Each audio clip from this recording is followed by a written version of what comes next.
impeachment trial, this impeachment trial, President Trump have the right to see the so-called new evidence against him? Well, that would be quite a claim if it were true, but it is not. Every piece of evidence, including new videos, were given to the defense team before the trial. In fact, the rules of the trial agreed upon before it started said everything had to be shared ahead of time. Trump's lawyers were not just stretching the truth or trying to shoehorn in an obscure legal argument. They were just lying about that. Trump's lawyers also claimed the impeachment managers were taking liberties with their evidence. A minute-long montage of Democrats saying the word fight in an attempt to show that Trump's rhetoric is no worse than that of anyone else. After the defense rested, the trial moved to the question portion when senators were able to ask both sides clarifying questions. And Trump lawyer Michael Van Der Veen continued the team's weird, unprofessional behavior, sneering as he talked, responding with one-word answers and sarcastic quips. At one point, barking a question insolently at a U.S. senator. Perhaps no moment better summarized the week as a whole than when Republican Senator Bill Cassidy, who seemed genuinely torn about which way to vote. You remember he's the one that changed his vote to vote with the Democrats in that whether they should go forward, right? He asked this question to both sides, and I want to play the whole exchange for you now. Senator Tuberville reports that he spoke to President Trump at 2:15 p.m. He told the president that the vice president had just evacuated. I presume it was understood at this time that rioters had entered the Capitol and threatened the safety of senators and the vice president. Even after hearing of this at 2:24 p.m., President Trump tweeted that Mike Pence lacked courage. He did not call for law enforcement backup until then. The tweet and lack of response suggests President Trump did not care that Vice President Pence was endangered or that law enforcement was overwhelmed. Does this show that President Trump was tolerant of the intimidation of Vice President Pence? Counsel has 2.5 minutes. Directly, no. But I dispute the premise of your facts. I dispute the facts that are laid out in that question. And unfortunately, we're not going to know the answer to the facts in this proceeding because the House did nothing to investigate what went on. We're trying to get hearsay from Mr. Tuberville. There was hearsay from Mr. Lee, I think it was 2 nights ago when we ended, where Mr. Lee was accused of making a statement that he never made. But it was a report from a reporter, from a friend of somebody who had some hearsay that they heard the night before at a bar somewhere. I mean, that's really the kind of evidence that the House has brought before us. And so I have a problem with the facts in the question because I have no idea. And nobody from the House has given us any opportunity to have any idea. But Mr. Trump and Mr. Pence have had a very good relationship for a long time, and I'm sure Mr. Trump very much is concerned and was concerned for the safety and well-being of Mr. Pence and everybody else that was over here. Thank you. Manager and part of the House Representatives has 2.5 minutes. Thank you, Mr. President. You know, my counsel said before, this has been my worst experience in Washington, and for that, I guess we're sorry, but man, you should have been here on January 6th. So the counsel for the president keep blaming the House for not having the evidence that's within the sole possession of their client, who we invited to come and testify last week. We sent a letter on February 4th. I sent it directly to President Trump, inviting him to come and to explain and fill in the gaps of what we know about what happened there. And they sent back a contemptuous response just a few hours later. I think they maybe even responded more quickly to my letter than President Trump did as a commander-in-chief to the invasion and the storming of the Capitol of the United States. But in that letter, I said, you know, if you decline this invitation, we reserve all rights, including the right to establish a trial, that your refusal to testify supports a strong adverse inference. What's that? Well, Justice Scalia was the great champion of it. If you don't testify in a criminal case, it can't be used against you. Everybody knows that. That's the Fifth Amendment privilege against self-incrimination. But if it's a civil case and you plead the Fifth or you don't show up, then according to Justice Scalia and the rest of the Supreme Court, you can interpret every disputed fact against the defendant.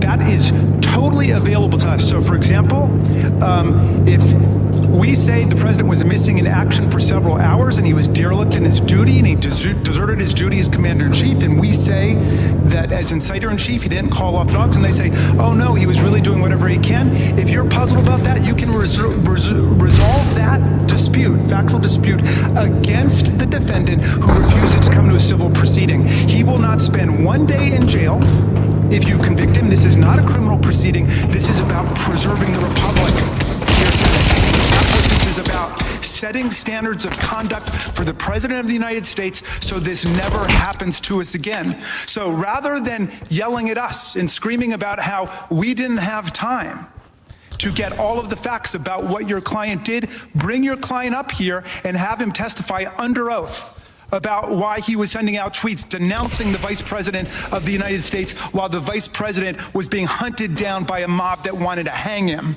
and was chanting in this building, hang Mike Pence, traitor, traitor, traitor.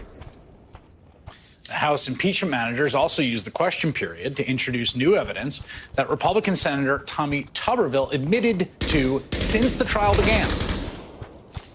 After Wednesday's trial portion concluded, Senator Tuberville spoke to reporters and confirmed the call that he had with the president and did not dispute Manager Cicilline's description in any way that there was a call between he and the president around the time that Mike Pence was being ushered out of the chamber. And that was shortly after 2 p.m. And Senator Tuberville specifically said that he told the president, Mr. President, they just took the vice president out. I've got to go. And that was shortly after 2 p.m. There were still hours of chaos and carnage and mayhem. The vice president and his family were still in danger at that point. Our commander-in-chief did nothing. Since then, the question period has ended. The trial is suspended until tomorrow morning. Two other things have happened that reveal more about Donald Trump's intent on that day. One, Senator Tuberville stood by his comments, telling reporters, and I quote him here, I said, Mr. President, they've taken the vice president out. They want me to get off the phone. I gotta go. Probably the only guy in the world hung up on the president of the United States. That's Senator Tuberville, so confirming that account, right? We also know that he spoke to him right before that tweet got sent out. He confirmed Donald Trump, well, he told Donald Trump that Mike Pence was in danger before Donald Trump sent out that provocative tweet. And two, CNN released a bombshell report of a phone call between House Minority Leader Kevin McCarthy and Trump as the attack on the Capitol was happening. And according to the report, as McCarthy begged Trump to call the rioters off, okay, he's on the phone with the president, Trump responded, and I quote, well, Kevin, I guess these people are more upset about the election than you are. I guess these people are more upset about the election than you are. Now, if that's true, that's sociopathic. That's a quote for a movie villain, not the president of the United States. It seems likely the Senate will vote on whether or not to convict Trump sometime tomorrow. It remains the case that the facts, at least the ones presented, the ones we have on the record, those are not in question. We all saw what happened on January 6th. We all read the tweets. We all saw what happened in the days and weeks and months leading up to the attack. The senators who will vote lived it firsthand. Democratic Senator Patty Murray said in an interview tonight she was inches away from the mob and that her husband was holding a door closed with his foot as the mob outside shouted, "Kill the infidels."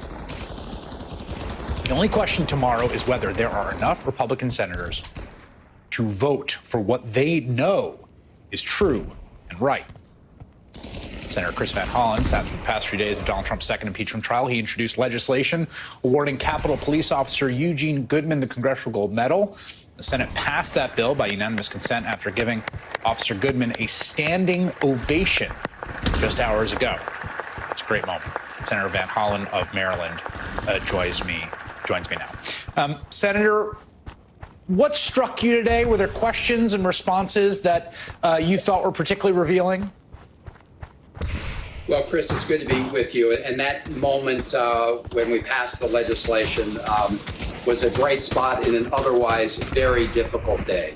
Because, as you say, at this point, there's no cover for Republicans who have listened to the testimony throughout this trial. And it's particularly telling, this exchange about Senator Tuberville, because even if you somehow accept this fiction that Donald Trump did not know what he was doing in directing this mob to the Capitol and did not intend for them to violently interfere with the count, you can't explain why he didn't say stop when he found out it happened. And we know now that the facts clearly show that he knew that the Vice President of the United States was hustled out of the chamber to protect his life. And still, Donald Trump went on. He didn't call off the mob, as Mick Mulvaney has said, as all of the presidents, a lot of his allies, Chris Christie, have said.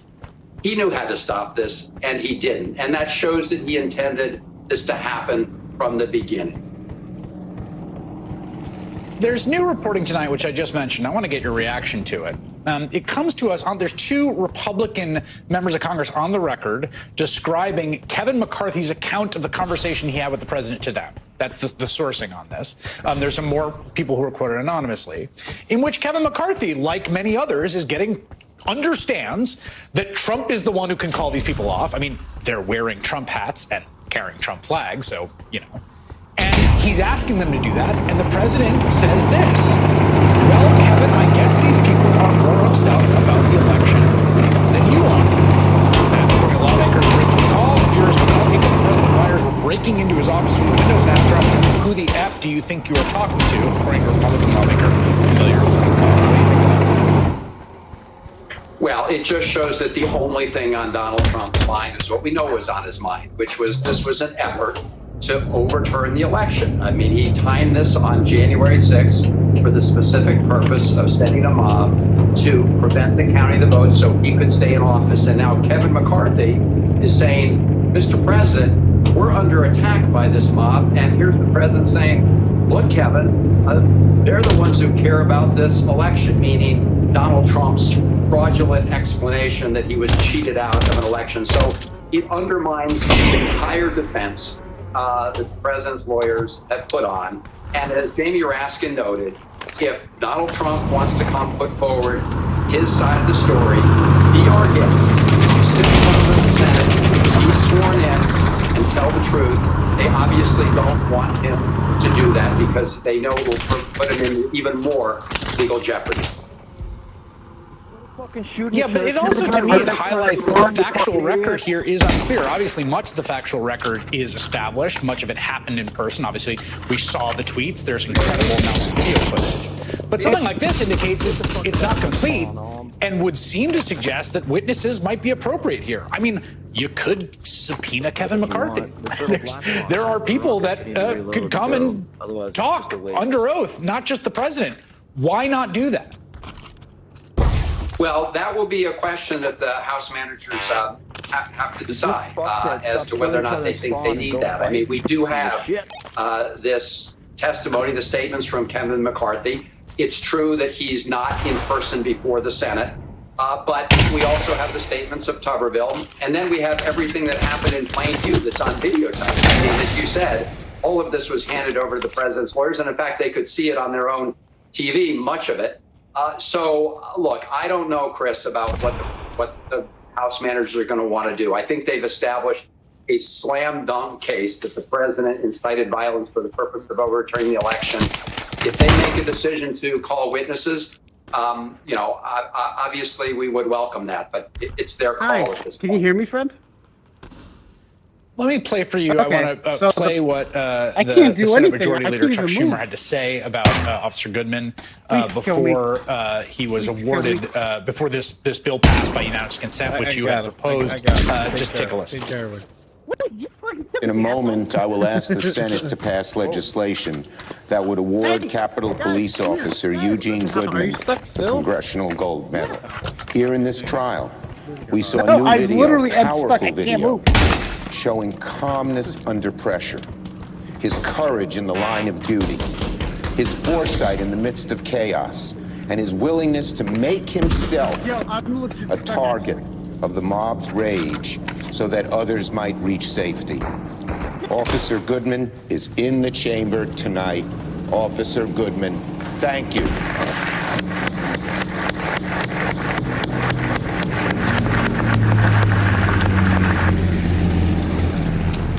Why was it important to do that, Senator? Well, Officer Goodman is a person who goes to work every day, dedicated to defending the Congress, but never would he have expected to find himself in these circumstances. And yet when he was faced with this violent crowd, he kept his cool, he was incredibly brave, and we saw so much bravery and courage from so many officers that day. And I know Speaker Pelosi is also going to be recommending that we expand the acknowledgement and recognition to others. We wanted to do this today because we saw Officer Goodman's special role he played at that vital moment in protecting the United States Senate and the Vice President of the United States. It was a good moment. All right, Senator Chris Van Hollen, thank you after a long day for taking some time with us. Appreciate it. Good to be with you, Chris.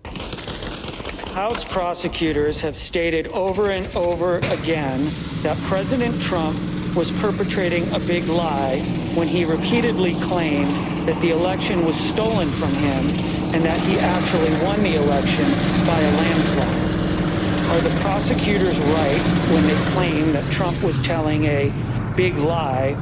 Or in your judgment, did Trump actually win the election? My judgment? Who asked that? My judgment's irrelevant in this proceeding. It absolutely is. In my judgment, it's irrelevant to the question before this body.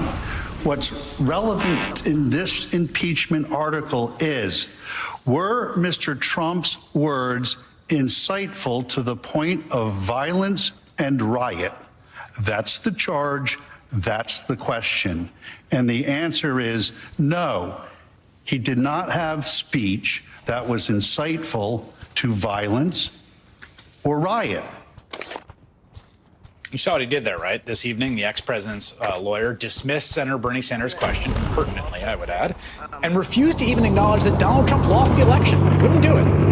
That was pretty typical for the performative outrage the defense team put on all day long. I want to go through the defense that Trump's team put up today with two people who understand the legal system. For the inside, former U.S. Attorney Joyce Vance and Paul Butler, professor of Georgetown Law and MSNBC legal analyst. And I want to get your reaction to that. First, I want to get some more reporting we're getting now. This comes from Jim Costa at CNN, who says, who has reported that a person close to the vice president says that the Trump's legal team was lying when they said that President Trump had no knowledge that the vice president was in danger. You can see the tweet there. That's from Ana Cabrera. Asked whether Van der Veen was lying. The source said yes. Now, that strikes me as a pretty big deal, given how much of this case now, Joyce, centers on this question of why didn't the president do anything to stop it? And did he know Pence and others were in danger? It is a really big deal, and it's a problem for the president, even in this trial with the deck stacked in his favor, to be perceived as having his legal team lie about key facts. The reason that this matters is that this late in the day, during the insurrection, Trump sends out a text message that actually targets Pence. And so if he's actually on notice, and there's so much reason to believe even before this that he's aware of the vice president's situation, if for no other reason than because of the monitoring screens that are kept throughout the White House with the location of key Secret Service protectees. So here he is further targeting Pence when he's already in. Questions where they say, you know, what was the president doing? Why did he do this? Well, you tell me, senators, you didn't investigate enough. That's a very strange way to put on your case. Yeah, so this latest reporting confirms that Congressman Castro was entirely correct when he told the senators that Trump left everyone in the Capitol for dead.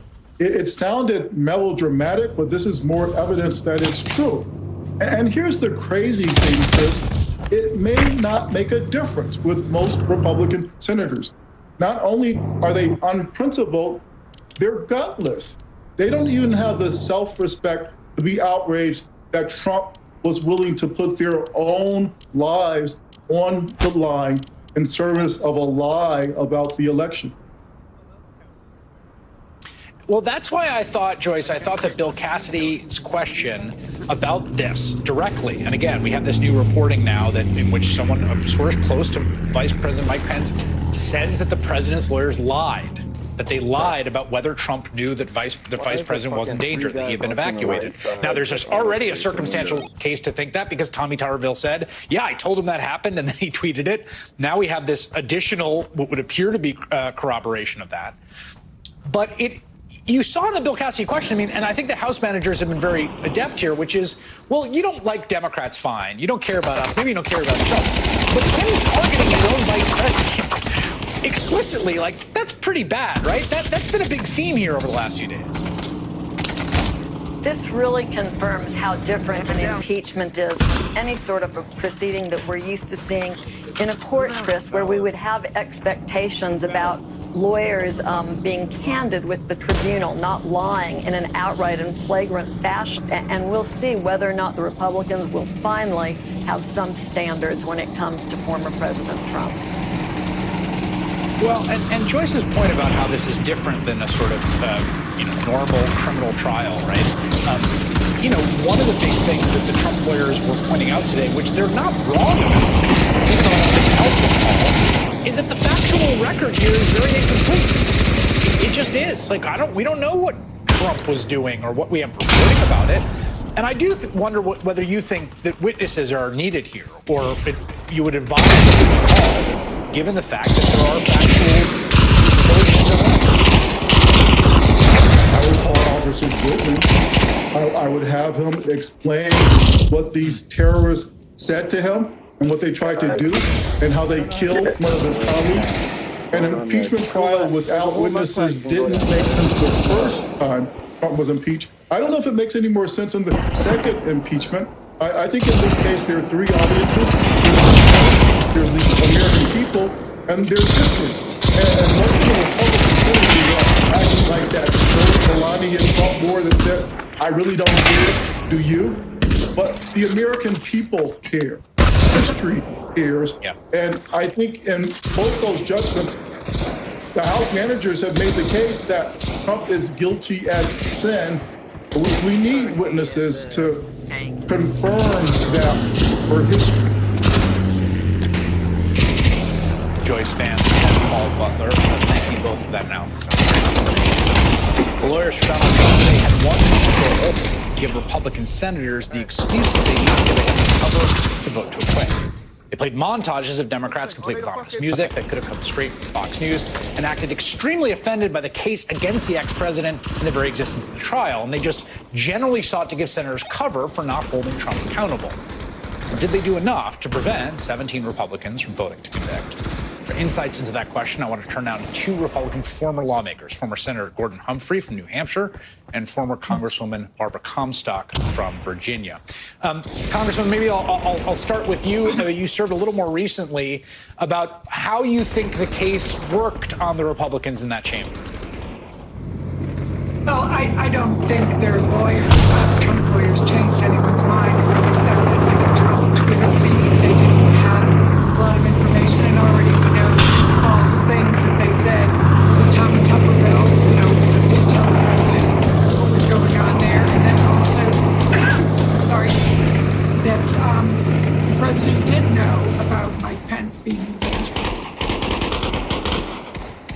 Senator Humphrey, I know that you are a strong Trump critic. I've had you on the show to talk about that before. My question more is about what the Senate is as a body right now, what it's evolved to be, whether you have faith that there is any, if people are in good faith weighing the evidence, or this is fundamentally a kind of preset outcome. Good evening, Chris. Good evening, Barbara, everyone. Chris, I'd like to cut through the fog, if I may. This is Please. Not about cover. This is not about a political vote. This is really about the oath of office which senators take to bear true faith and allegiance to the Constitution. It's down now. It's down to a constitutional question. It's down to the oath of office. It's down to conscience and better angels. It's down to the rule of law. It's down to upholding our reputation around the world as the seat of rule of law, as an example of rule of law. So I'm hoping for the best. I'm hoping that tomorrow Mitch McConnell will reveal his conscience and announce before the vote that he will vote to convict. I think that will bring over a substantial number of Republicans. That's a very good point. That, I mean, I don't expect that to be the case. If you were asking me to place money, I would not place that on happening. But it does strike me, Barbara, that is the scenario in which one could imagine a conviction. And again, I think the case's merits are independent of whether enough Republicans vote for it, because I think it's overwhelming. But that is, there do seem to be signals to me from Republicans tonight, Republican members of the House, someone close to the vice president, that they are continue to be appalled by the ex-president's conduct. Yes, they certainly are. And we know if it were a secret ballot, most Republicans would vote for conviction. It will be the most bipartisan impeachment conviction in history, because there will be more than one. And so and I think there will be a number. I certainly am cautiously optimistic that there will be more. I don't think history will treat kindly those who vote against impeachment, because the case has been made very full. Did not meet his duty in any way. And now we know also that he was gleeful about this. Those reports certainly are realistic and I think accurate. And I think most people who have seen Donald Trump in action over the past 4 years understand that he knew this was his party, is going to be with those who hold with their oath, as the senator said. And you will not see somebody, for example, be a Republican president who refused to vote for conviction here for something that was such a gross violation of their office. Yeah, when you talk about the sort of numbers political reporting that Trump defense senator, when we have a majority of the Republican members who served in Congress in both houses, if you put them together, who voted to overturn the election, right, in pursuit of the same aims as Donald Trump and the mob, and were they to vote en masse to acquit Donald Trump for what he did here, what would that mean for this party? I'm very much less concerned about the party than I am about the country. This is about the Constitution and the rule of law. And if the Senate acts unconscionably, in my view, to acquit, that is going to strike a very heavy blow against constitutional authority and dignity against the rule of law. That's the greatest, the country's in real trouble. We've got a very sharply divided society. We need to address that. But first of all, we need to have the rule of law. We can't have any more of this lawlessness on the part of certain citizens and on the part of certain members of Congress. We really have to get our act together, summon our best angels, examine our consciences, think of all of the sacrifice that has gone before to produce what we have, sacrifice of lives, of liberty, and fortune. We're so very blessed. We need to protect that blessing, and it starts with the Senate. And, you Senator think Humphrey, I wish I could. I was just saying, tonight they honored Officer Goodman and gave him, a medal. I think in his honor, as well as those other Capitol Police officers who were injured that day, the 3 who died. This is why conviction is so important. It is about the country and the rule of law, and about honor. So honoring Officer Goodman and others, we need to be true to the Constitution. Well, I know the Republican Senate caucus, and they literally got no answer. Exactly when did President Trump learn of the breach of the Capitol? What specific actions did he take to bring the rioting to an end? And when did he take them? Please be as detailed as possible. The House managers have given us absolutely the other answer to that question. We're able to piece together a timeline, and it goes all the way back to December 31st, January 2nd. There is a lot of interaction between the authorities and getting folks to have security beforehand. On the day, we have a tweet at 2:30 it was certainly sometime before then. With the rush to bring this impeachment, there's been absolutely no investigation into that. And that's the problem with this entire proceeding.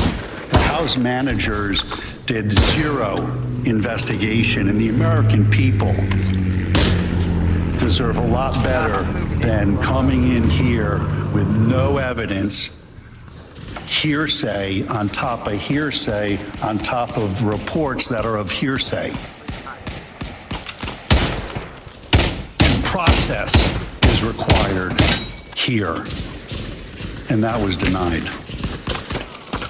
All right, keep in mind, that's Republican senators, Collins and Murkowski, saying, teaming up the Trump defense team to say, just tell us the exculpatory story of your client not doing the thing that he appears to have done, which is just sit there and munch on popcorn while this horrible thing's happening. Like, what did he do? And the lawyer saying, I don't know, and it's the prosecution's fault. That non-answer should be enough for Republicans to vote to convict the former president. But we know they have bought into his big lie, the basis for his fraud on the election. I'll talk to a senator who asked the House impeachment manager of combating the big lie over the past 4 years as California's chief elections officer. It is clear that President Trump's plot to undermine the 2020 election was built on lies and conspiracy theories. How did this plot to unconstitutionally keep President Trump in power lead to the radicalization of so many of President Trump's followers and the resulting attack on the Capitol? Donald Trump spent months inciting his base to believe that their election was stolen. Think about that. What it would take to get a large group of thousands of Americans so angry to storm the Capitol. That was the purpose behind Donald Trump saying that the election had been rigged and that the election had been stolen. Less than a month after being sworn in to replace Vice President Kamala Harris, Senator Alex Padilla has found himself in the middle of an impeachment trial, asking the prosecution how Donald Trump radicalized so many of his followers. Senator Padilla, Democrat from California, and juror in the second trial. Senator, how central do you think this sustained big lie and the inability for the president's own lawyers to refute it, how central is that to the case, do you think? Thanks for having me, Chris. Look, I think this is huge. The House managers have presented a more than compelling case, more than sufficient evidence to connect the dots, not just on Trump's incited the mob on the 6th, and then he turned them towards the U.S. Capitol. And here's another important point, Chris. This wasn't, he didn't channel them towards Democrats or towards Republicans. He channeled them towards Congress. And so this was clearly an attack on Congress and an attack on our democracy. We've got two new reports tonight shedding additional light on what happened. Obviously, Senator Tommy Tuberville confirming that indeed he did tell the president, vice president, to take him away. There's a report of Kevin McCarthy calling the president to try to get him to call off the mob. The president instructing him that, well, it looks like they care more about the election than you do. And then just moments ago, a source close to the vice president saying that the president's lawyers lied about whether he knew that the vice president had been evacuated.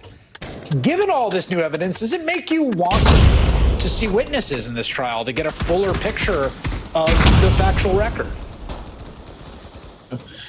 Look, I think this new reporting that you're sharing is still consistent with the overwhelming amount and quality of the evidence that has been presented. It's not the first time we hear, for example, about Kevin McCarthy. He was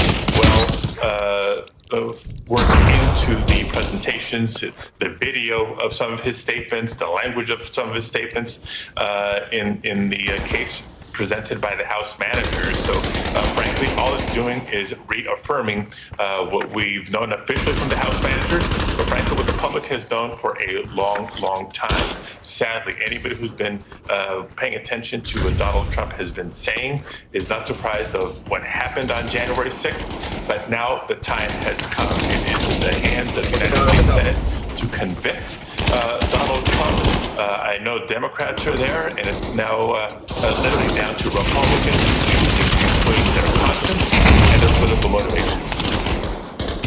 How much faith do you have that your colleagues, your very new colleagues, you're very new to the role that you're serving, you were sworn in after this attack actually happened on the Capitol.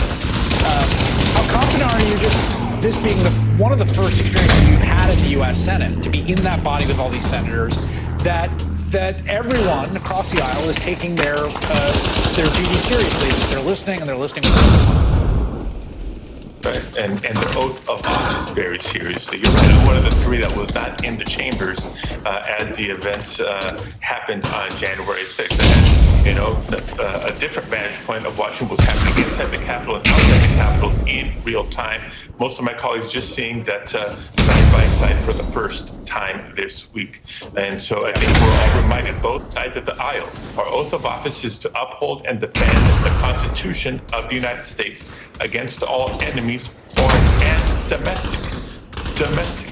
That's what we saw on January 6th. And if people are true to their oath, then we should be convicting Trump in short order. And if we don't, then I think there's going to be a lot of Republicans with a lot of explaining to do. What do you think of the slippery slope argument that Republicans have tried to make here? Which, again, it's not a defense of the president's conduct on the merits, which I think is basically no one has defended his conduct on the merits because it's indefensible. But the notion of, well, you do this and now we're going to be doing much more impeachments. There's going to be all this partisan pressure to do it, particularly if we get a majority. Maybe we'll try to impeach ex-officials. What do you make of that? Yeah, no, I think it's simply an attempt at distraction. It's a weak defense because the actions of Trump on January 6th and the years leading up to it are indeed indefensible. And so, if looking for an excuse.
Oh, he fucking got his ass, dude.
don't spawn. There's one pushed up again. There's always like 3 or 4 guys pushed up.